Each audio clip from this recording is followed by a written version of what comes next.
Hello everyone, welcome to 360 Tamil. இன்னைக்கு இந்த வீடியோல நம்ம எந்த படத்தோட எக்ஸ்பிளனேஷன் பத்தி பார்க்க போறோம்னா, மலையாளத்துல இந்த வருஷம் வெளியான குமாரி அப்படின்ற படத்தை பத்தி தான் பார்க்க போறோம். இது ஒரு சூப்பர் நேச்சுரல் ஹாரர் த்ரில்லர் படம்னு சொல்லலாம். கண்டிப்பா இந்த படம் உங்க எல்லாருக்குமே பிடிக்கும் நம்புறேன். இப்ப டைம் வேஸ்ட் பண்ணாம நம்ம நேரடியா படத்தோட ஃபுல் எக்ஸ்பிளனேஷனுக்குள்ள போயிடலாம். ஒரு பாட்டி அவங்களோட பேரங்கிட்ட கதையை சொல்ற மாதிரி தான் நமக்கு இந்த கதையை ஆரம்பிக்கிறாங்க. எப்படின்னு பாத்தீங்கன்னா, இந்திரலோகத்துல இருந்து தேவி ஒருத்தங்க பூமிக்கு வரணும்னு நினைக்கிறாங்க. அவங்க தோழிங்களோட தான் இந்த இடத்துக்கு வந்திருக்காங்க. பூமியை சுத்தி பார்த்தா அவங்களுக்கு ரொம்ப பிடிச்சு போயிருது. இதே இடத்துல இருக்கணும்னு முடிவு பண்ணிடுறாங்க. இங்க ஒருத்தரை காதலிக்க ஆரம்பிக்கிறாங்க. அவரை கல்யாணம் பண்ணிக்கணும்னு நினைக்கிறாங்க. அவங்க ரெண்டு பேருக்கும் கல்யாணம் ஆயிருது. தேவி கர்ப்பம் ஆகுறாங்க. அவங்களுக்கு 2 குழந்தை பிறக்குது. அந்த 2 குழந்தையும் பார்க்க கொஞ்சம் வித்தியாசமா இருக்கு. அதாவது அசுரர்கள் மாதிரி இருக்கு. இருந்தாலும் குழந்தைய வளர்க்கணும் அப்படின்ற மாதிரி இவங்க வளர்க்குறாங்க. வளர்ந்த 2 குழந்தைங்களும் என்ன பண்றாங்கன்னா, மாத்தி மாத்தி சண்டை போட்டுக்கிறாங்க. இதனால இந்த இடம் முழுக்க அழிவுலாம் ஏற்படுது. இதனால இவங்களை கண்ட்ரோல்குள்ள கொண்டு வரணும் அப்படின்ற மாதிரி இவங்க 2 பேரையும் கட்டுப்பாடுக்கு கொண்டு வந்துருவாங்க. அதே மாதிரி இதுக்கப்புறம் நம்ம இங்க இருக்க வேணாம், நம்ம இடத்துக்கே போயிடலாம் அப்படின்ற மாதிரி அவங்க கிளம்பி போயிருப்பாங்க. இந்த விஷயம் நடந்து பல நூறு வருஷம் கழிச்சு நமக்கு காட்டுறாங்க. இப்ப சொக்கன் அப்படின்ற ஒரு சின்ன பையனை காட்டுறாங்க. இந்த சின்ன பையனை பத்தியும் அந்த பாட்டி தான் கதையில சொல்லிட்டு இருக்காங்க. இந்த சின்ன பையனை என்ன பண்றானா, பண்ணையரோட வீட்டுக்குள்ள நுழையறான். பண்ணையரோட ஒய்ஃப் பேரு நங்கா அப்படின்றது. அவங்களும் ஜன்னல் வழியா இந்த விஷயத்தை பாக்குறாங்க. இப்பதான் பண்ணையரை நமக்கு காட்டுறாங்க. இவரோட பேரு துப்பன் அப்படின்றது. இவரும் மக்கள் கிட்ட எல்லாம் அதிகாரமா பேசிட்டு இருக்காரு. இப்ப இந்த பையன் கூட்டத்தெல்லாம் விலக்கிட்டு முன்னாடி வந்து நிக்கிறான். இப்ப சொக்கனை பார்த்தோன்னா அவரும் பயங்கரமா கோவப்படுறாரு. எத்தனை வாட்டி இந்த இடத்துக்குலாம் வரக்கூடாதுன்னு சொல்லியிருக்கேன், நீ காட்டுவாசி இனத்தை சேர்ந்தவன்டா, முதல்ல இங்க இருந்து போ அப்படின்ற மாதிரி இவரும் கண்டமேனிக்கு கத்துறாரு. வீட்டுக்கு பின்னாடி நிறைய பேர் சாப்பிட்டுட்டு இருக்காங்க. அந்த இடத்துல சொக்கனும் சாப்பிட்டுட்டு இருக்கான். இந்த விஷயத்தை நங்கா வந்து பாக்குறாங்க. நிறைய சாப்பாடு இருக்கு, அதனால அவசரப்பட வேணாம், பொறுமையாவே சாப்பிடு அப்படின்ற மாதிரி சொல்றாங்க. அவனும் சிரிக்கிறான். உன்னோட கிராமத்துல இல்லிமர சாத்தான் இருக்கிறதா சொல்றாங்களே, அதை பார்த்து நீங்க எல்லாம் பயப்பட மாட்டீங்களா அப்படின்ற மாதிரி இவங்களும் கேக்குறாங்க. இல்லிமர சாத்தான் எங்களை எதுவும் பண்ணாது, அதை பார்த்து பயப்படலாம் தேவையில்லை அப்படின்ற மாதிரி அந்த சொக்கன்ன்ற பையனும் சொல்றான். இவங்களும் அப்ப நீ அதை பார்த்திருக்கியா அப்படின்ற மாதிரி கேக்குறாங்க. உடனே அந்த சொக்கன்ற பையன் என்ன பண்றானா, வேகமா அங்க இருந்து ஓட ஆரம்பிக்கிறான். இவங்களும் நில்லு நில்லுன்னு சொல்றாங்க. அவன் கிளம்பிடுறான். அவன் போகும்போது எடுத்துட்டு வந்த மாம்பழத்தை விட்டு போயிடுவான். இந்த பையனோட கைப்பட்டதெல்லாம் அவங்க சாப்பிடக்கூடாது, அதுதான் இவங்களோட வழக்கமா இருக்கும். இருந்தாலும் நங்கா என்ன பண்றாங்கன்னா, யாராவது பாக்குறாங்களான்னு கன்ஃபார்ம் பண்ணிட்டு அந்த மாம்பழத்தை சாப்பிடுறாங்க. இந்த பையனும் பார்சல் மாதிரி ஒன்னு எடுத்துக்கிறான். இப்ப கொகை இருக்கிற ஒரு பகுதிக்கு வந்துடுறான். அந்த இடத்துல பொறுமையா வந்து அந்த சாப்பாடை ஒரு இடத்துல பிரிச்சு வைக்கிறான். இப்ப ஏதோ ஒரு வித்தியாசமான சவுண்ட் கொடுக்குறான். அந்த இடத்துல இருந்து அந்த சாத்தான் வர மாதிரி நமக்கு காட்டுறாங்க. அதை தெளிவா நமக்கு காட்ட மாட்டாங்க. அந்த சாத்தானும் அந்த பொருள் எடுத்து சாப்பிட ஆரம்பிக்குது. அதே மாதிரி இவனுக்கு சில டைமண்ட் கல்லெல்லாம் தருது. இப்ப நைட்டு துப்பனும் சாப்பிட்டுட்டு இருக்காரு, நங்காவும் பரிமாறிட்டு இருக்காங்க. அப்பதான் அவங்க மேல இருந்து மாம்பழம் ஸ்மெல் வரது இவருக்கு தெரியுது. ஏது மாம்பழம் அப்படின்ற மாதிரி கேக்குறாரு. இப்பதான் சுத்தி இருக்கவங்க அந்த பையன் கொண்டு வந்தான் அப்படின்ற மாதிரி சொல்றாங்க. அதுதான் எடுத்து இவங்க சாப்பிட்டதா சொல்றாங்க. அவன்லாம் இந்த பக்கம் வரதே தப்புன்னு சொல்லிட்டு இருக்கேன், ஆனா அவன் கைப்பட்ட மாம்பழத்தை நீ சாப்பிட்டிருக்கியா அப்படின்ற மாதிரி ஒய்ஃபை போட்டு அடிக்கிறாரு. அதே மாதிரி இப்ப நான் குளிக்கணும் அப்படின்ற மாதிரி வேகமா குளிக்கிறதுக்காக வராரு. இவர் குளிக்கிறதுக்காக தனியா ஒரு இடத்தை அமைச்சிருப்பாங்க. அந்த குளத்துல குளிக்கிறதுக்காக தான் வராரு. நைட்டு நேரம் இங்க யாரும் வர மாட்டாங்கன்றதுக்காக சொக்கன் குளிச்சிட்டு இருக்கான். ஏற்கனவே இவர் சொக்கன் மேல கோவத்துல இருப்பாரு. இப்ப அவனை கையும் களவுமா பிடிச்சிடுறாரு. அவனை தப்பிக்க பாக்குறான். இவர் விடாம லாக் பண்ணிடுறாரு. அதே இடத்துல போட்டு அவனை அடிக்க ஆரம்பிக்கிறாரு. கொடூரமா அந்த இடத்துல சாவச்சிடுறாரு. சொக்கன் இறந்து போனதுனால அந்த இல்லிமலை சாத்தான் கோவப்படுற மாதிரி நமக்கு காட்டுறாங்க. இப்ப விடிய ஆரம்பிச்சிருது. துப்பனும் உடம்பு முடியாத மாதிரி இருக்காரு. அதனால கண்ணாடியை செக் பண்ணி பாக்குறாரு. அப்பதான் இவருக்கு தோல் நோய் வந்த மாதிரி இருக்கு. இவருக்கு மட்டும் கிடையாது, இவரோட கிராமமே பயங்கரமா பாதிக்கப்பட்டிருக்கும். ஒவ்வொருத்தரும் ஒவ்வொரு பிரச்சனை அப்படின்ற மாதிரி இவர்கிட்ட முறையிடுறாங்க. சொக்கனை கொண்டனால தான் இதெல்லாம் நடக்குது அப்படின்றது துப்பனுக்கும் தெரியுது. இப்போ ஒரு சாமியார் கிட்ட எப்படி இந்த ப்ராப்ளத்தை சால்வ் பண்றது அப்படின்னு கேக்குறாரு. காளி தேவனுக்கு பூஜை பண்ணும் அப்படின்ற மாதிரி அவரும் சொல்றாரு. இவரும் பூஜை பண்றதுக்காக ஒரு இடத்துக்கு வராரு. இப்ப காளி தேவனுக்கு வேண்டியதை படைச்சு பூஜை எல்லாம் பண்ணிட்டு இருக்காரு. அதுக்கப்புறம் தான் இந்த ஊர்ல இருக்க ப்ராப்ளம் எல்லாம் சால்வ் ஆயிருக்கும். இந்த இடத்துல தான் குமாரி அப்படின்ற படத்தோட டைட்டில போடுறாங்க. இந்த இடத்துல நான் ஒரு விஷயத்தை கிளியர் பண்ணிடுறேன். எப்படின்னு பாத்தீங்கன்னா, காட்டுவாசிகளை பொறுத்த வரைக்கும் எல்லிமலை சாத்தான் அப்படின்றது அவங்களோட கடவுளா இருக்கும். அதே மாதிரி இவங்களை பொறுத்த வரைக்கும் கடவுள் யாருன்னு பாத்தீங்கன்னா காளி தேவன் அப்படின்றவரு. இந்த சம்பவம் நடந்து பல வருஷம் கழிச்சு ஒரு கிராமத்தை நமக்கு காட்டுறாங்க. இந்த கிராமத்துல தான் நம்ம ஈரன் இருக்காங்க. இவங்களோட பேர் தான் குமாரி அப்படின்றது. இவங்களை பொறுத்த வரைக்கும் சின்ன வயசுலயே இவங்களோட அப்பா அம்மா இறந்து போயிடுவாங்க. இவங்களை பொறுத்த வரைக்கும் இப்போதைக்கு இருக்கிறது ஒரு அண்ணன், அதே மாதிரி சொந்தக்காரங்களா இருப்பாங்க. அந்த சொந்தக்காரங்க வீட்டுல தான் இவங்க வளர்ந்துருப்பாங்க. இவங்களுக்கு கல்யாண வயசு ஆயிடுச்சுல, அதனால கல்யாணம் பண்ணோம் அப்படின்ற மாதிரி வீட்டுல இருக்கவங்க எல்லாம் பேசிட்டு இருக்காங்க. பக்கத்து கிராமத்துல இருந்து ஒரு வரன் வந்திருக்கு. அந்த கிராமத்திலேயே அவங்க தான் பெரிய ஆளுங்க, துருவன் தான் பையனோட பேரு அப்படின்ற மாதிரிலாம் சொல்லிட்டு இருக்காங்க. இதை கேட்கிற அண்ணன் பயங்கரமா கோவப்படுறாரு. அவனை பத்தி நானும் விசாரிச்சேன், அவன் நல்லவெல்லாம் கிடையாது அப்படின்ற மாதிரி சொல்லிட்டு இருக்காரு. ஆனா சொந்தக்காரங்க என்ன சொல்றாங்கன்னா, குமாரியை இது வரைக்கும் நாங்க தான் நல்லபடியா வளர்த்திருக்கோம், அவளுக்கு எது நல்லது எது கெட்டதுன்றதுலாம் எங்களுக்கு நல்லா தெரியும் அப்படின்ற மாதிரி அண்ணன் கிட்ட கோவமா சொல்றாங்க. அண்ணனும் கோவமா வெளியே போயிடுவாரு. இப்ப மத்தவங்க எல்லாம் இவங்க கிட்ட தான் சொல்றாங்க, நீ தான் உன்னோட அண்ணனை சமாதானப்படுத்த முடியும், பேசிக்கோமா அப்படின்னு சொல்றாங்க. இப்ப இவங்க அண்ணன் கிட்ட பேசுறதுக்காக வராங்க. எதுக்காக நான் கல்யாணம் வேணாம்னு சொல்றேன், அந்த குடும்பம் ஏன் மோசமானவங்கன்னு சொல்ற அப்படின்னு கேக்குறாங்க. அந்த குடும்பம் மட்டும் இல்ல, அந்த ஊர்லயே நிறைய அமானுஷம்லாம் இருக்கு, நிறைய பேர் சொல்லி கேட்டிருக்கேன் அப்படின்ற மாதிரி சொல்ல ஆரம்பிக்கிறாரு. துப்பன் இருந்தாரு பாத்தீங்களா, அவரோட தலைமுறையை சேர்ந்தவர் தான் இப்ப பண்ணையாரா இருந்துட்டு இருக்காரு. அவரை பொறுத்த வரைக்கும் 2 பசங்க இருப்பாங்க. சின்ன பையனோட பேரு துருவன் அப்படின்றது. இவருக்காக தான் ஈரின பொண்ணு கேட்டிருக்காங்க. அதே மாதிரி இவரை பொறுத்த வரைக்கும் வரைக்கும் ஒரு அண்ணன் இருக்காரு, அவருக்கு ஆல்ரெடி கல்யாணம் ஆயிருக்கும். அவரோட பேரு அச்சுதன் அப்படின்றது. அப்பாவோட இடத்துக்கு நம்ம தான் வர போறோம்னு நினைக்கிறாரு. அண்ணன் சொன்ன சில விஷயங்களை ஹீரோயின் மனசுல வச்சுக்கிறாங்க. இருந்தாலும் கல்யாணத்துக்கு சம்மதம் சொல்லிடுறாங்க. இப்போ இவங்களோட கல்யாணம் நடக்கிற நாளை நமக்கு காட்டுறாங்க. அந்த இடத்துல இருந்து இந்த இடத்துக்கு மாப்பிள்ளை கல்யாணம் பண்றதுக்காக வராரு. இப்போ கூட அண்ணனுக்கு பெருசா சம்மதம் இல்ல, சோகமா தான் நின்னுட்டு இருக்காரு. இப்போ தங்கச்சி ஓகே சொன்னதால அந்த இடத்துல கல்யாணமும் நடந்து முடிஞ்சிருது. அண்ணனும் தங்கச்சியை நல்லபடியா வழி அனுப்பணும் அப்படின்ற மாதிரி நல்லபடியா அனுப்பி வைக்கிறாரு. தங்கச்சியும் அழுதுகிட்டே அங்க இருந்து கிளம்ப ஆரம்பிக்கிறாங்க. இவங்க ஊரோட எல்லைக்கு வரும்போது இவங்க ஊர்ல இருக்க ஒரு பாட்டியை இவங்க கிட்ட பேச ஆரம்பிக்கிறாங்க. அந்த ஊருக்கு மட்டும் போகாதமா, அங்க ஆபத்து இருக்கு அப்படின்லாம் சொல்றாங்க. ஆனா இப்ப மாமனார் என்ன பண்றாருன்னா போங்க அப்படின்ற மாதிரி அவங்களை அனுப்பி விட்டுறாரு. அதே மாதிரி இவங்களையும் இவரோட இடத்துக்கு கூட்டு போறாரு. இவங்க போற வழியெல்லாம் யோசிச்சுக்கிட்டே தான் வராங்க. இப்ப நைட்டு நேரம் தான் அந்த வீட்டுக்கு வந்து சேர்றாங்க. இவங்க வரதுனால ஆரத்தி எல்லாம் எடுத்து இவங்களை உள்ள கூட்டு போறாங்க. எல்லிமலை சாத்தான் இருக்கிற இடத்துல ஒரு லேடி உட்காந்து பூஜை பண்ணிட்டு இருக்காங்க. இந்த லேடி தான் இப்ப காட்டுவாசிகளோட ஹெட்டா இருப்பாங்க. இவங்களோட பேரு முத்தம்மா அப்படின்றது. அப்படியே கட் பண்ணி ஈரனோட வீட்டை நமக்கு காட்டுறாங்க. மாமனாரும் கொஞ்சம் தள்ளி இருக்கிற ஒரு இடத்துல வச்சு பூஜை எல்லாம் பண்ணிட்டு இருக்காரு. ஒரு சேவலோட தலையை அறுத்து பலி மாதிரிலாம் கொடுத்துட்டு இருக்காரு. என்ன பூஜை பண்றாரு அப்படின்றது நமக்கு தெளிவா தெரியல. இன்னைக்கு தான் ஈரனுக்கு ஃபர்ஸ்ட் நைட்டா இருக்கும். இவங்களும் துருவனோட ரூம் வந்துடுறாங்க. துருவனை பொறுத்த வரைக்கும் கொஞ்சம் வியடா தான் நடந்துப்பாரு. அவருக்குள்ளேயே சில விஷயங்களை பேசிட்டு இருப்பாரு. இப்ப இவங்களும் அவர்கிட்ட எதுவும் பேச மாட்டாங்க. ஜன்னல் வழியா வந்து வேடிக்கைலாம் பார்க்க ஆரம்பிக்கிறாங்க. அப்பதான் இவங்களோட மாமனார் இருக்காரு பாத்தீங்களா, பூஜை எல்லாம் முடிச்சுட்டு அங்க இருந்து கிளம்பி போறாரு. பகல் நேரம் இவங்க என்ன பண்றாங்கன்னா அந்த இடத்த போய் பார்த்துட்டுலாம் இருக்காங்க. மத்த இடத்தையும் சுத்தி பார்க்கலாம் அப்படின்ற மாதிரி இவங்களும் மேற்கொண்டு நடக்க ஆரம்பிக்கிறாங்க. ஆனா ஒரு இடத்துல கதவு பூட்ட மாதிரி இருக்கு. அந்த கதவு ஓபன் பண்ணி இவங்களும் போக பாக்குறாங்க. தூரத்துல இருந்து சொக்கனும் மாம்பழம் சாப்பிட்டுக்கிட்டே இவங்களை பார்த்து சிரிக்கிறான். அவன் உண்மையானவன் அப்படின்ற மாதிரி நினைச்சு இவங்களும் பதிலுக்கு சிரிச்சிட்டுலாம் இருக்காங்க. இப்ப லக்ஷ்மி அப்படின்றவங்க இந்த இடத்துக்கு வந்துடுறாங்க. இவங்க யாருன்னு பாத்தீங்கன்னா ஹஸ்பண்டோட அண்ணன் ஒய்ஃபா தான் இருப்பாங்க. இந்த இடத்துக்குலாம் வரக்கூடாது அப்படின்ற மாதிரி வேகமா கதவை சாத்துறாங்க. எதனால வரக்கூடாது அப்படின்ற மாதிரி ஈரனோ கேக்குறாங்க. சொல்றேன் அப்படின்ற மாதிரி இவங்களும் நடந்த விஷயத்தெல்லாம் சொல்ல ஆரம்பிக்கிறாங்க. பல வருஷத்துக்கு முன்னாடி இங்க துப்பன் ஒருத்தர் இருந்திருக்காரு. அந்த துப்பன் என்ன பண்ணிருக்காருன்னா சொக்கன் அப்படின்ற ஒரு சின்ன பையனை கொடூரமா சாவச்சிருக்காரு. அதுக்கப்புறம் தான் ஊருக்குள்ள நிறைய பிரச்சனை வந்தது. அந்த பிரச்சனையெல்லாம் போக்கணும்னா இவர் ஒரு பூஜை பண்ணும் அப்படின்ற மாதிரி சொல்லியிருக்காங்க. இவர் அந்த பூஜையை பண்ணிருக்காரு. அதுக்கப்புறம் தான் எல்லாமே சரியாச்சு அப்படின்னு சொல்றாங்க. அப்ப கொஞ்ச நேரத்துக்கு முன்னாடி நம்ம ஒரு பையனை பார்த்தது நம்ம கற்பனை தானா அப்படின்ற மாதிரி யோசிக்கிறாங்க. அண்ணன் சொன்னதெல்லாம் உண்மைதான் போல அப்படின்ற மாதிரி யோசிக்க ஆரம்பிக்கிறாங்க. அன்னைக்கு நைட்டு ஈரன் தூங்கிட்டு இருக்கும் போது ஒரு கெட்ட கனவு வருது. எப்படின்னு பாத்தீங்கன்னா ஒரு லேடி கை குழந்தையோட வராங்க. உடம்பு முழுக்க ரத்தமா இருக்கு. இவங்களும் சடனா தூக்கத்துல இருந்து முழிக்கிறாங்க. ஹஸ்பண்ட் தூங்காம உட்கார்ந்து இருக்காரு. இவங்க முழிச்ச வேகத்துல அவரும் எந்திரிச்சிடுறாரு. என்னாச்சு அப்படின்னு கேக்குறாரு. இல்ல கெட்ட கனவு அப்படின்ற மாதிரி சொல்றாங்க. சரி திரும்பி பத்துக்கோ அப்படின்ற மாதிரி இவரும் படுக்க வைக்கிறாரு. வேற ஒரு நாள் ஈரனோ பகல் நேரம் சுத்தி பார்க்கிறதுக்காக வெளியே வந்துட்டு இருக்காங்க. அந்த இடத்துல துருவன் என்ன பண்றாருன்னா சின்ன பசங்களுக்கு கண்ணாடி எல்லாம் செஞ்சு விளையாட்டு காமிச்சிட்டு இருக்காரு. இத பாக்குற இவங்களுக்கும் சந்தோஷமா இருக்கு. இவங்களும் பக்கத்துல வந்து அவர்கிட்ட பேசி ஜாலியா விளையாடிட்டு இருக்காங்க. சொந்தக்காரங்களுக்கு லெட்டர் போடலாம் அப்படின்ற மாதிரி ஈரனும் எழுத ஆரம்பிக்கிறாங்க. இந்த ஊர்ல நான் நல்லபடியா இருந்துட்டு இருக்கேன். என்ன நினைச்சு யாரும் கவலைப்பட தேவையில்ல. என்னோட ஹஸ்பண்டும் என்ன நல்லபடியா பாத்துக்கிறாரு அப்படின்னு தான் எழுதுறாங்க. இப்ப கீழே நடக்கிறத நமக்கு காட்டுறாங்க. இந்த வாட்டி நெல் மூட்டை ரொம்ப கம்மியா வந்திருக்கு அப்படின்ற மாதிரி கணக்கு எழுதுறவரும் சொல்றாரு. என்னடா இவ்வளவு கம்மியா வந்திருக்கு அப்படின்ற மாதிரி இவரும் ஊர் மக்கள் கிட்ட கோவப்படுறாரு. எல்லாரும் பண்ணையரை பார்த்து பயந்தாலும் பாலன் அப்படின்ற ஒரு நபர் மட்டும் தைரியமா முன்னாடி வந்து பேச ஆரம்பிக்கிறாரு. இந்த மாதிரி தான் பண்ண முடியும் அப்படின்ற மாதிரிலாம் எதிர்த்து பேசுறாரு. இப்ப மத்தவங்க எல்லாம் சேர்ந்து அவரை கண்ட்ரோல் பண்றாங்க. இப்ப பண்ணையரும் பயங்கரமா முறைச்சிட்டு இருக்காரு. அவர் அங்க இருந்து அனுப்பி விட்டுறாங்க. அவன் பேசினதுக்காக நான் மன்னிப்பு கேட்டுக்கிறேன் அப்படின்ற மாதிரி இன்னொருத்தர் மன்னிப்பு கேட்டு கிளம்புறாரு. எல்லாரும் கிளம்புனதுக்கு அப்புறம் தான் அந்த இடத்துக்கு துருவன் வந்து பந்தாவா பேசுறாரு. கோவப்பட்ட அப்பாவும் எட்டி மீச்சிடுறாரு. அவங்க இருக்கிற வரைக்கும் பேசாம அவங்க போனதுக்கு அப்புறம் பேசுறியா, நீலாம் இதுக்கு லாய்க்கே கிடையாதுடா அப்படின்ற மாதிரிலாம் கண்டமேனிக்கு இவரை திட்டுறாரு. இத பாக்குற அண்ணனும் சந்தோஷப்படுறாரு.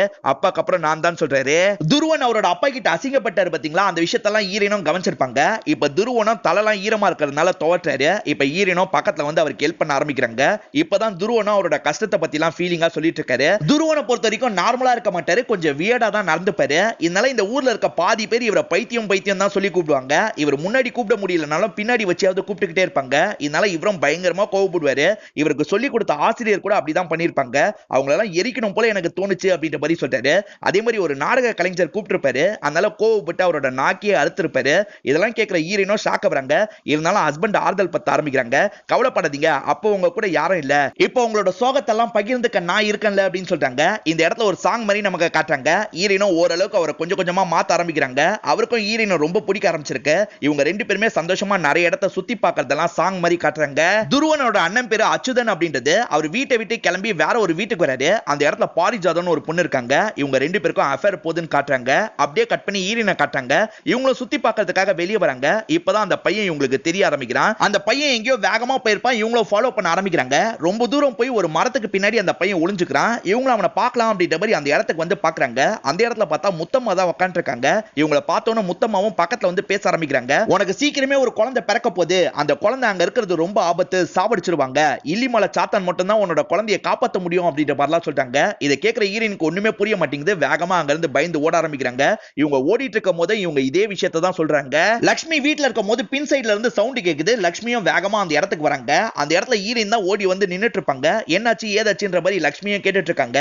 ரொம்ப தூரம் ஓடி வந்ததுனால ஹீரோயினுக்கு மயக்கம் வருது. அந்த இடத்துல மயங்கிடுறாங்க. இவங்க மயக்கம் போட்டு விழுந்ததுனால இவங்கள பாக்குறதுக்காக வைத்தியர் வந்துருவாரு. சாதாரண மயக்கம் தான் அப்படின்னு சொல்றாரு. என்னென்ன மருந்து தரணும் அப்படின்னு சொல்றாரு. அதே மாதிரி இவங்க பிரெக்னன்ட்டா இருக்காங்கன்னு சொல்றாரு. இத கேக்குற துருவனும் ரொம்ப சந்தோஷப்படுறாரு. ஹீரோயினுக்கு குழந்தை பிறக்க போகுதுன்னு சொல்லியும் யாரும் பெருசா சந்தோஷப்பட்டிருக்க மாட்டாங்க. ஹீரோயினுக்கு ஒண்ணும் புரிய மாட்டேங்குது. ஹஸ்பண்ட் கிட்ட இத பத்தி கேக்குறாங்க. ஹஸ்பண்ட் என்ன சொல்றாருன்னா, என்னோட அண்ணனுக்கு கல்யாணம் ஆகி ரொம்ப வருஷம் ஆயிருச்சு. அவன் வருத்தப்படக்கூடாதுன்றதுக்காக தான் எல்லாரும் அமைதியா இருந்தாங்க. உனக்கு குழந்தை பிறக்க போறதுல எனக்கு ரொம்ப சந்தோஷம் தான். என்னோட அண்ணன் தான் கடுப்புல இருப்பான் அப்படின்ற மாதிரிலாம் சொல்றாரு. இப்ப அப்பாவோட சேர் இருக்கு பாத்தீங்களா, அந்த இடத்துக்கு வந்து உட்கார்ந்து பார்த்து சந்தோஷம்லாம் படுறாரு. அதே மாதிரி இவரோட அப்பா ஒரு இடத்துல வச்சு பூஜை பண்ணாரு பாத்தீங்களா, அந்த இடத்தையும் வந்து பார்த்துட்டு இருக்காரு. ஏன் இப்படி பண்றாருன்னு தெரியல. இப்ப நைட் ஹீரோயின் தூங்கிட்டு இருக்கும் போது கனவு வர மாதிரி காட்டுறாங்க. ஏற்கனவே வந்த கனவு தான் வருது. அந்த கனவுல வந்த லேடி யாருன்னு பாத்தீங்கன்னா, ஸ்டார்டிங்ல நமக்கு நங்கான்னு ஒருத்தங்களை காமிச்சாங்கல்ல, அவங்க தான். இறந்த குழந்தைய கையில வச்சிருக்க மாதிரி நமக்கு எதுக்கு கனவு வருது அப்படின்றது ஹீரோயினுக்கும் புரியல. ஹீரோயினும் கனவுல இருந்து முடிக்கிறாங்க. அந்த இடத்துல பார்த்தா ஹஸ்பண்ட காணோம். இவங்களும் ஹஸ்பண்ட தேடி நடந்து வந்துட்டு இருக்காங்க. ஹஸ்பண்ட் ஒரு இடத்துல அவரோட 2 விரலையும் அறுத்து கீழே போட்டு வச்சிருக்காரு. உங்களுக்கு என்ன ஆச்சு, எதுக்காக இப்படி பண்ணிருக்கீங்க அப்படின்ற மாதிரி ஹீரோயினும் கேக்குறாங்க. காலி தேவனுக்கு 3 விரல் தான் இருக்கும், அதுக்காக தான் எனக்கும் 3 விரலா மாத்திட்டேன் அப்படின்ற மாதிரி இவரும் சொல்றாரு. இப்ப காலையில நேரம் ஹீரோயின் இவருக்கு கட்டெல்லாம் போட்டு விட்டுட்டு இருக்காங்க. நீ அப்பாவோட இடத்துக்காக தான் இதெல்லாம் பண்றேன்னு எனக்கு தெரியும், அந்த இடம் எனக்கு தான் அப்படின்னு அண்ணா சொல்றாரு. கோவப்பட்ட துருவனும் சண்டைக்காக நிக்கிறாரு. இவங்க 2 பேருமே மாத்தி மாத்தி சண்டை போறதுக்காக வராங்க. கரெக்டா அந்த இடத்துக்கு பன்னேரே வந்துட்டாரு. எனக்கு அப்புறம் என்னோட இடத்துக்கு துருவன் தான் வரப்போறான், ஏன்னா அவனுக்கு தான் வாரிசு இருக்கு. இதுக்கப்புறம் தேவையில்லாம சண்டை போட்டு பிரயோஜனம் இல்ல அப்படின்ற மாதிரி அச்சுதனை பார்த்து சொல்றாரு. இப்ப அச்சுதனும் அவரோட ஒய்ஃபை பாக்குறாரு. இதுக்கெல்லாம் காரணம் நீ தான் அப்படின்ற மாதிரி சொல்றாரு. கோவமா அங்க இருந்து கிளம்பி போயிடுறாரு. இதுக்கப்புறம் நான் என்ன பண்ணாலும் பன்னேரா மாற முடியாது அப்படின்ற மாதிரி இவரும் பாரிஜாதம் கிட்ட சொல்லிட்டு இருக்காரு. பாரிஜாதமும் என்ன சொல்றாங்கன்னா, நீங்க எதுக்கு கலி தேவனை வேண்டிட்டு இருக்கீங்க? கலி தேவனை வேண்டதுக்கு பதிலா இல்லிமலை சாத்தானை வேண்டலாம்ல, உங்களுக்கு ஏதாவது அவர் பண்ணுவாரு அப்படின்னு சொல்றாங்க. ஆனா இவர் அவங்க பேச்சை கேட்க மாட்டாரு. ஈரனும் எதனால உங்களுக்கு குழந்தை இல்ல அப்படின்ற மாதிரி லட்சுமி கிட்ட கேக்குறாங்க. லட்சுமி என்ன சொல்றாங்கன்னா, குழந்தை பிறக்க கூடாதுன்றதுக்காக தான் அவரை நான் கிட்டே சேர்க்க மாட்டேன் அப்படின்னு சொல்றாங்க. திட்டமிட்டே தான் இவங்க இந்த விஷயத்தை பண்ணிருக்காங்க. எதனால அப்படின்ற காரணத்தை ஈரன் கிட்ட சொல்றாங்க. ஸ்டார்டிங்ல நங்கான்னு ஒருத்தங்களை காமிச்சாங்கல்ல, அவங்களுக்கு ஒரு ஆண் குழந்தை இருக்கும். அந்த குழந்தைனா இவங்களுக்கு ரொம்ப பிடிக்கும். ஆனா இவங்க ஊர்ல பிரச்சனை வந்தது பாத்தீங்களா, அப்ப துப்பன் கிட்ட சாமியார் என்ன சொல்லிருப்பாருன்னா, உங்க ரத்தத்தையே நீங்க பலி கொடுக்கணும்னு சொல்லிருப்பாரு. துப்பன் என்ன பண்றாருன்னா, குழந்தைய வச்சிருக்காரு. அதே மாதிரி அவரோட ரத்தத்தை கொஞ்சம் சிந்துறாரு. இத ஸ்மெல் பண்ணிட்டு அந்த கலிதேவன் இருக்காரு பாத்தீங்களா, அந்த இடத்துக்கு வந்து அந்த குழந்தைய எடுத்துட்டு போயிடுறாரு. அதுக்கப்புறம் தான் ஊர்ல இருக்கிற பிரச்சனை எல்லாம் இவர் சால்வ் பண்ணிருப்பாரு. ஆனா குழந்தை இறந்து போனதுனால நங்கா என்ன பண்ணுவாங்கன்னா, ஒரு அறைக்கு வந்து சூசைட் பண்ணிப்பாங்க. இந்த விஷயத்தெல்லாம் இப்ப லட்சுமி ஈரன் கிட்ட சொல்லி முடிக்கிறாங்க. இதை கேட்கிற ஈரனும் பயங்கரமா ஷாக் ஆயிடுறாங்க. திரும்பி கலிதேவனை வர வச்சு இவங்களுக்கு வேண்டியதை அடையிறதுக்காக தான் இவங்களுக்கு குழந்தை தேவைப்படுது. இதெல்லாம் எனக்கு தெரிஞ்சதுனால தான் குழந்தை பெத்துக்கூடாதுன்னு முடிவு பண்ண அப்படின்ற மாதிரி சொல்றாங்க. இதை கேட்கிற ஈரனும் பயப்படுறாங்க. இவங்களுக்கு ப்ரூவ் பண்றதுக்காக அந்த லேடி என்ன பண்றாங்கன்னா, ஒரு இடத்துக்கு இவங்களை கூட்டு வராங்க. பலி கொடுக்கும் போது துப்பனும் எனக்கு சாக வரம் வேணும் அப்படின்னு கேட்டிருப்பாரு. ஆனா அவர் கேட்ட வரமே அவரோட சாபமா மாறி இருக்கும். எப்படின்னு பாத்தீங்கன்னா, இப்ப ரொம்ப மோசமான கண்டிஷன்ல அவர் சாக முடியாம உயிர் வாழ்ந்துட்டு இருக்காரு. எப்படா சாவ போறோம் அப்படின்ற மாதிரி தான் இவர் நினைச்சிட்டு இருக்காரு அப்படின்ற மாதிரிலாம் லட்சுமி காமிச்சிட்டு இருக்காங்க. இவங்க காமிச்சிட்டு இருக்கிறதெல்லாம் மாமனார் கவனிச்சிடுறாரு. மறுநாள் காலையில கிணத்துல விழுந்து லட்சுமி இறந்த மாதிரி நமக்கு காமிக்கிறாங்க. இது மாமனாரோட வேலையா தான் இருக்கும். இவளுக்கு உண்மை தெரிஞ்சிருச்சு, அதனால இவளை சாவடிக்கணும்ன்றதுக்காக தான் இப்படி சாவடிச்சிருக்காரு. கண்டிப்பா இந்த குடும்பம் தான் சாவடிச்சிருக்கு அப்படின்றது ஈரனுக்கு தெரியுது. ஆனா இவங்களால எதுவுமே பண்ண முடியல. ஈரனும் என்ன நினைக்கிறாங்கன்னா, குழந்தையை காப்பாத்தணும் அப்படின்னு நினைக்கிறாங்க. முத்தம்மா சொன்னாங்க பாத்தீங்களா, இல்லிமலை சாத்தான் தான் காப்பாத்த முடியும்ட்டு. அதனால ஈரனும் முத்தம்மாவை பாக்குறதுக்காக வராங்க. நீ கண்டிப்பா திரும்பி வருவன்னு எனக்கு தெரியும் அப்படின்ற மாதிரி முத்தம்மா சொல்றாங்க. நீ இல்லிமலை சாத்தானை பார்க்கணும் அப்படின்ற மாதிரி குகைக்கு கூட்டு வந்துடுறாங்க. தைரியமா உள்ள போ அப்படின்ற மாதிரி அவங்க வாசல்லையே கிளம்பி போயிடுறாங்க. ஈரனுக்கு பயமா தான் இருக்கு, இருந்தாலும் மனசை தைரியம் பத்திட்டு உள்ள வந்துட்டு இருக்காங்க. இப்ப திடீர்னு இல்லிமலை சாத்தான் அந்த இடத்துக்கு வருது. இவங்களும் என்னோட குழந்தைய நீ தான் காப்பாத்தணும் அப்படின்ற மாதிரிலாம் கேக்குறாங்க. இல்லிமலை சாத்தானா என்ன பண்ணுதுன்னா, தாயக்கட்டை மாதிரி எதையோ ஒன்னு கீழே போட்டுட்டு போயிருது. இவங்களும் அந்த தாயக்கட்டையை எடுத்து முத்தம்மா கிட்ட காட்டுறாங்க. முத்தம்மா என்ன சொல்றாங்கன்னா, இந்த தாயக்கட்டையை உன்னோட வீட்டுக்கு பின் சைடு புதைச்சு வச்சிடணும் அப்படின்ற மாதிரி சொல்றாங்க. ஓகேன்ற மாதிரி ஈரனோ கேட்டுக்கிறாங்க. யாருக்கும் தெரியாத மாதிரி இவங்களோட வீட்டுக்கு பின் சைடு புதைச்சு வச்சிடுறாங்க. பல வருஷத்துக்கு முன்னாடி தொழுநோய் வந்து நிறைய பேர் இறந்து போனாங்க பாத்தீங்களா, அதே மாதிரி கிராமத்துல திரும்பி நடக்க ஆரம்பிச்சிருது. இத பாக்குற பண்ணையார் பயங்கரமா ஷாக் ஆவறாரு. துருவனுக்கும் லைட்டா பயமா இருக்கு. இப்ப அண்ணன் என்ன பண்றாருன்னு பாத்தீங்கன்னா, பாரிஜாதத்தை பாக்குறதுக்காக வந்துடுறாரு. பாரிஜாதமும் திரும்பி அந்த டாபிக்கை தான் எடுக்கிறாங்க. குழந்தை இல்லாம நீ காலி தேவனை நம்பி ஒரு பிரயோஜனமா கிடையாது, பேசாம இல்லிமலை சாத்தானை போய் பாரு அப்படின்னு சொல்றாங்க. போய் பார்த்தா தான் என்ன அப்படின்ற மாதிரி இவரும் யோசிக்க ஆரம்பிக்கிறாரு. இப்ப துருவனை நமக்கு காட்டுறாங்க. துருவனும் நிறைய பூஜை எல்லாம் பண்றாரு. அவரோட அப்பா கூட சேர்ந்து தான் பண்ணிட்டு இருக்காரு. குழந்தை பிறக்கிறதுக்கு இன்னும் சில மாசம் ஆகும்ல, அதுக்குள்ள ஏதாவது பண்ணலான்றதுக்காக தான் இவங்க 2 பேர் பூஜை பண்றாங்க. பூஜை பண்ணிட்டு இருக்கும் போது கரெக்டா பண்ணையார ஒரு பாம்பு கொத்திருது. பண்ணையார் அதே இடத்துல இறந்து போயிடுறாரு. இத பாக்குற துருவனும் வருத்தப்படுறாரு. அப்படியே கட் பண்ணி நமக்கு அச்சுதனை காட்டுறாங்க. அவரை இல்லிமலை சாத்தனை பாக்குறதுக்காக அந்த இடத்துக்கு வராரு. ஆனா அந்த இடத்துக்கு வந்தோம்னா அந்த சாத்தான் இவரை சாவச்சிருது. துருவன் ஆசைப்பட்ட மாதிரியே பண்ணையரா மாறிடுறாரு. இன்னும் 60 நாள்ல உனக்கு குழந்தை பிறந்துரும்ல அப்படின்ற மாதிரி ஈரனை பார்த்து கேட்கிறாரு. இவர் பலி கொடுக்கிறதுக்காக தான் கேட்கிறாரு அப்படின்றது அவங்களுக்கு தெளிவா தெரியுது. அவங்களும் பயப்படுறாங்க. இப்பதான் வெளியே ஊர் மக்கள்லாம் கத்த ஆரம்பிக்கிறாங்க. இவரும் என்ன ஏதுன்னு வந்து பாக்குறாரு. இவர் வீட்டுக்கு பக்கத்துல ஒரு பெரிய குடோன் மாதிரி இருக்கும். அந்த இடம் பத்தி எரிய ஆரம்பிக்குது. இவரோட அப்பாவை எதிர்த்து பாலன் ஒருத்தன் பேசியிருப்பான் பாத்தீங்களா, இது அவனோட வேலையா இருக்கிறதுக்கு வாய்ப்பு இருக்கு அப்படின்ற மாதிரி யோசிக்கிறாரு. அந்த பாலன் எங்க இருந்தாலும் உடனே புடிங்க அப்படின்ற மாதிரி ஆட்கள் கிட்ட சொல்லிடுறாரு.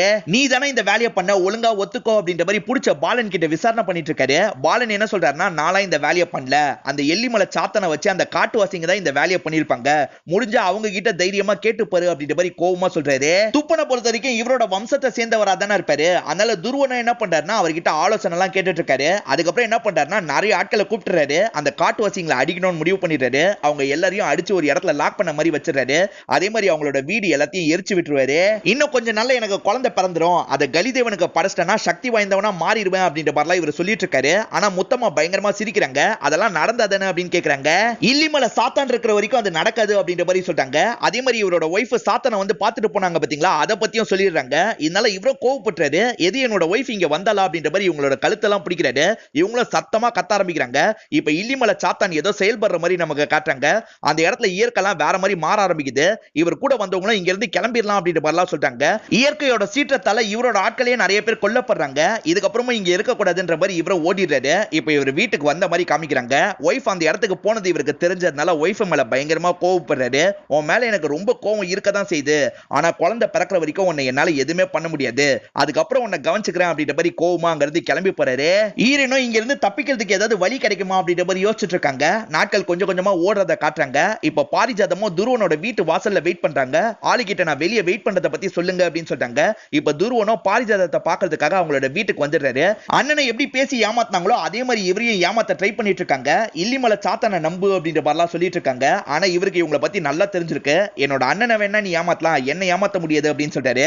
சீக்கிரமா இல்லிமலை சாத்தான் செத்து போயிடும் அப்படின்ற மாதிரி அங்க இருந்து நடக்க ஆரம்பிக்கிறாரு. இவர் கதவு கிட்ட வரும்போது இவங்களும் பார்த்து பயங்கரமா சிரிக்கிறாங்க. ஒன்னாலலாம் இல்லிமலை சாத்தானை ஒண்ணுமே பண்ண முடியாது, நீ தான் சீக்கிரமா சாக போற அப்படின்ற மாதிரி சிரிச்சுக்கிட்டே இருக்காங்க. இவர் எதுவுமே பேசாம கிளம்பிடுறாரு. அப்படியே கட் பண்ணி ஈரனோட அண்ணனை நமக்கு காட்டுறாங்க. அவர் என்ன பண்றாருன்னா தங்கச்சியை பாக்குறதுக்காக இந்த வீட்டுக்கு வந்துடுறாரு. தங்கச்சியும் அண்ணனை பார்த்தோன்னா பயங்கரமா அழ ஆரம்பிக்கிறாங்க. நடந்த எல்லா விஷயத்தையுமே சொல்லிடுறாங்க. நீ கவலைப்படாத, உன்னை சீக்கிரமா இங்க இருந்து கூட்டு போயிடுறேன், முதல்ல அந்த துருவனை பாக்குறேன் அப்படின்ற மாதிரி இவர் என்ன பண்றாருன்னா துருவன் இருக்கிற இடத்துக்கு வந்துட்டாரு. அவரை போட்டு அடிக்க ஆரம்பிக்கிறாரு. முதல்ல துருவன் தான் பயங்கரமா அடி வாங்கிட்டு இருக்காரு. போக போக துருவன் என்ன பண்றாருன்னா பதிலுக்கு அண்ணனை போட்டு அடிக்க ஆரம்பிக்கிறாரு. இவங்க ரெண்டு பேர் மாத்தி மாத்தி சண்டை போட்டுட்டு இருக்காங்க. ஒரு ஸ்டேஜ்ல துருவன் கொடூரமா அண்ணனை சாவடிச்சிடுறாரு. வேலையாட்கள் மூலியமா இந்த தகவல் ஈரனுக்கும் தெரிய வருது. அண்ணன் இறந்துட்டுன்னு சொன்னோன்னே இவங்க பயங்கரமா ஃபீல் பண்ணி அழ ஆரம்பிக்கிறாங்க. இந்த இடத்தை விட்டு எப்படிதான் தப்பிக்கிறது அப்படின்ற மாதிரி யோசிச்சுட்டு இருக்காங்க. இப்ப ஈரனும் துப்பனை பாக்குறதுக்காக வராங்க. இல்லிமலை சாத்தான் என்னோட குழந்தையை காப்பாத்துறதா சொல்லியிருக்கு, காப்பாத்திருமா அப்படின்னு கேக்குறாங்க. இல்லிமலை சாத்தானுக்கு உன்னோட குழந்தை முக்கியம் கிடையாது, கலிதேவன் சாவர் தான் முக்கியம், கலிதேவனை எப்படி சாவடிக்கிறதுன்னு எனக்கு தெரியும் அப்படின்னு சொல்லிட்டாரு. இவரோட ஒய்ஃப் நங்கா இருக்காங்க பாத்தீங்களா, அவங்க மட்டும் தேவியை தான் பூஜிப்பாங்க. அதுக்காக தான் பூஜை அறையில தேவியோட போட்டோ எல்லாமே இருக்கும். அந்த இடத்துல தான் ஒரு கத்தியை வச்சு இவங்க சூசைட் பண்ணிருப்பாங்க. அந்த கத்தி மூலியமா மட்டும் தான் கலிதேவனை சாவடிக்க முடியும். அதனால அந்த கத்தியை போய் எடுத்துக்கோ அப்படின்னு சொல்றாரு. கலிதேவனை கொல்றதுக்காக எதுக்கு இவர் வழி சொல்றாருன்னா அப்பதான் இவரும் சாக முடியும், அதுக்காக மட்டும்தான். இப்ப ஈரனும் என்ன பண்றாங்கன்னா அந்த பூஜை அறையை தேடுறாங்க. ஒரு இடத்துல அந்த பூஜை அறையை கண்டுபிடிச்சிடுறாங்க. அந்த இடத்துக்குள்ள அந்த கத்தி இருக்கான்றத பாக்குறாங்க. அந்த கத்தி இருக்கும். இவங்களும் பத்திரமா அந்த கத்தியை எடுத்து வச்சுக்கிறாங்க. கொஞ்ச நாட்கள்ல ஈரனுக்கு பிரசவம் நடக்கிறத நமக்கு காட்டுறாங்க. ஈரனுக்கு கடைசியில குழந்தையும் பிறந்துருது. வெளிய இருந்து துருவன் இதெல்லாம் கேட்டுக்கிட்டே தான் இருப்பாரு. இப்ப பூஜைக்கான வேலையை ஆரம்பிக்கலாம்னு முடிவு பண்ணிடுறாரு. பூஜைக்கான வேலையெல்லாம் ஆரம்பிச்சிடுறாரு. இப்ப குழந்தைய வாங்கணும் அப்படின்னு நினைக்கிறாரு. ஆனா ஈரன் அங்க இருந்து தப்பிக்கலாம் அப்படின்ற மாதிரி குழந்தைய எடுத்துட்டு ஓட பார்ப்பாங்க. இவரும் வழியில வந்து அவங்களை அடிச்சு மயக்கமாக்கிறாரு. துப்பன் பண்ணாரு பாத்தீங்களா, அதே மாதிரி இவரும் பண்ண ஆரம்பிக்கிறாரு. குழந்தைய ஒரு இடத்துல வச்சிடுறாரு. அதே மாதிரி இவரோட கையை இவரே அறுத்துறாரு. அதுல இருக்கிற ரத்தத்தை எல்லாம் சிந்த ஆரம்பிக்கிறாரு. அந்த ரத்தத்தோட ஸ்மெல் தெரிஞ்சோன்னா கலிதேவனும் வெளியே வர மாதிரி நமக்கு காட்டுறாங்க. இப்பதான் கலிதேவன் எப்படி இருப்பாரு அப்படின்றத தெளிவா காட்டுறாங்க. இந்த சைடுல முத்தமாவும் ஆட்கள் என்ன பண்ணுவாங்கன்னா இல்லிமலை சாத்தானை வெளியே கொண்டு வரதுக்காக சில பூஜை எல்லாம் பண்ணிட்டு இருப்பாங்க. இப்ப இல்லிமலை சாத்தானா வெளியே வந்துடுற மாதிரி காட்டுறாங்க. இப்ப ரெண்டு பேருமே ஒரே இடத்துல வச்சு சண்டை போட்டுக்க ஆரம்பிக்கிறாங்க. இப்ப மயக்கத்துல இருக்க ஈரனும் மயக்கத்துல இருந்து முழிச்சிடுறாங்க. குழந்தைய காப்பாத்தணும் அப்படின்ற மாதிரி அங்க வராங்க. வரும்போது கத்தியும் எடுத்துட்டு வருவாங்க. ரெண்டு பேரும் சண்டை போட்டுட்டு இருக்காங்க. அந்த கேப்ல ஈரன் என்ன பண்றாங்கன்னா அந்த குழந்தையை எடுத்துடலாம் அப்படின்னு குழந்தையை எடுக்கிறதுக்காக வராங்க. அதுக்குள்ள கலிதேவன் என்ன பண்றாருன்னா இவங்களோட கழுத்தை பிடிச்சு தூக்க ஆரம்பிச்சிடுறாரு. இவங்கள கையில இருக்க கத்தியை வச்சு அட்டாக் பண்ண ஆரம்பிக்கிறாங்க. இப்ப ஹஸ்பண்டும் இவங்களை தடுக்கணும் அப்படின்னு சண்டை போடுறதுக்காக வராரு. இவரை கொன்னாதான் குழந்தையை காப்பாற்ற முடியும் அப்படின்றதுக்காக இவங்களும் நெஞ்சிலேயே கத்தி இறக்கிறாங்க. இப்ப துருவன் அந்த இடத்துல இறந்து போயிடுறாரு. அதே மாதிரி கலிதேவனும் அந்த இடத்துல குத்தப்பட்ட நிலைமையில இறந்து போயிடுறாரு. இப்ப ஈரனும் வேக வேகமா குழந்தை இருக்க இடத்துக்கு வராங்க. எப்படியோ குழந்தைய காப்பாத்திட்டோம் அப்படின்ற மாதிரி நினைக்கிறாங்க.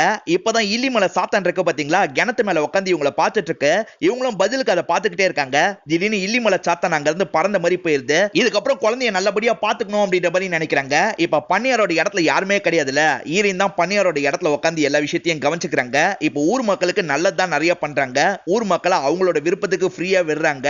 கடைசியா நமக்கு எப்படி காட்டுறாங்கன்னா, ஈரனோட பையன் என்ன பண்றான்னா, தவண்டுகிட்டே அந்த கதவு கிட்ட வந்துடுறான். கதவுக்கு வெளியே சொக்கணும் வா வான்ற மாதிரி கூப்பிட்டு இருக்கான். இந்த குட்டி பையன் என்ன பண்றான்னா, சிரிச்சுக்கிட்டே அந்த இடத்தை நோக்கி நடக்க ஆரம்பிக்கிறான். இதோட நமக்கு படத்தை முடிக்கிறாங்க. இந்த படம் உங்க எல்லாருக்குமே பிடிச்சிருக்கும் நம்புறேன். இந்த வீடியோ உங்களுக்கு பிடிச்சிருந்தா லைக் பண்ணுங்க, கமெண்ட் பண்ணுங்க, மறக்காம 360 தமிழ் சேனலை சப்ஸ்கிரைப் பண்ணுங்க. தொடர்ச்சியா இந்த மாதிரி வீடியோக்கள் வந்துகிட்டே தான் இருக்கும்.